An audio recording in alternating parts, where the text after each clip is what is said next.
Noong unang panahon sa mga liblib na baryo sa Visayas, may paniniwala tungkol sa mga amalanhig, mga bangkay na hindi natanggap ng langit o impyerno.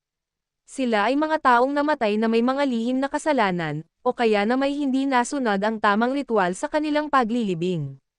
Dahil dito, hindi sila matahimik at bumabangon sila mula sa kanilang mga puntod.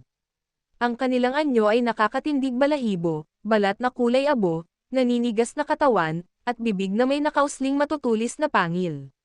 Sila ay mabilis tumakbo ngunit kakaiba ang paraan ng kanilang paghabol, hindi sila marunong lumiko ng basta-basta.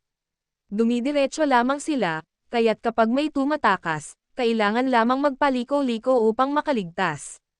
Isang gabi, may isang binatang nagngangalang Tomas na pauwi mula sa isang sayawan sa baryo. Habang siya'y naglalakad sa madilim na daan, narinig niya ang kakaibang yabag sa kanyang likuran. Nang lumingon siya, nakita niya ang isang nilalang na matigas ang katawan, dahan-daang lumalapit na parang bangkay na muling nabuhay. Si Tomas ay nagtatakbo sa takot, ngunit napansin niyang hindi lumiliko ang halimaw. Kaya tuwing may kanto, agad siyang liliko. Naririnig pa rin niya ang mabibigat na yabag na sumusunod, ngunit paulit-ulit itong nadadapa kapag sinusubukang lumiko.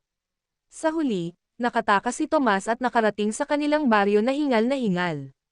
Kinabukasan, ikinwento niya ang kanyang karanasan.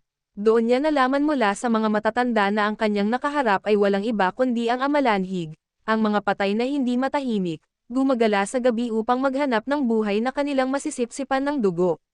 Sa mga kwento ng matatanda, ang amalanhig ay paalala na dapat igalang ang patay at sundin ang tamang kaugalian sa paglilibing, upang hindi sila magbalik sa mundong ibabaw bilang nilalang na nakakatakot.